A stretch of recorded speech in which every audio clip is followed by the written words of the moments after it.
सामान्य प्रशासन विभागाच्या निर्णयानुसार 31 डिसेंबर 2024 अखेर प्रतीक्षा सूचीत असलेल्या 31 उमेदवारांना गट क व गट ड च्या रिक्त पदावर अनुकंपा नियुक्ती देण्यात आली आहे। नियुक्तीपत्र वाटप समारंभ नामदार प्रकाश आबिटकर यांच्या प्रमुख उपस्थितीत पार पडला। यावेळी बोलताना त्यांनी उमेदवारांना प्रामाणिकपणे व जबाबदारीने काम करण्याचं आवाहन केलं। दुर्दैवी प्रसंगानंतर मिळालेली ही संधी समाजासाठी उपयोगात आणा असंही ते म्हणाले। या कार्यक्रमाला जिल्हाधिकारी अमोल येडगे, मुख्य कार्यकारी अधिकारी कार्तिकेयन एस, अतिरिक्त मुख्य कार्यकारी अधिकारी संतोष जोशी, उपमुख्य कार्यकारी अधिकारी मनीषा देसाई तसेच इतर अधिकारी उपस्थित होते।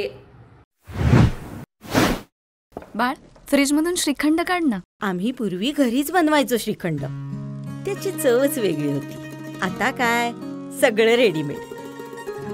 आजी, हे श्रीखंड खाऊन बघ। आज तुझ्या आईनं घरीच बनवलं की काय?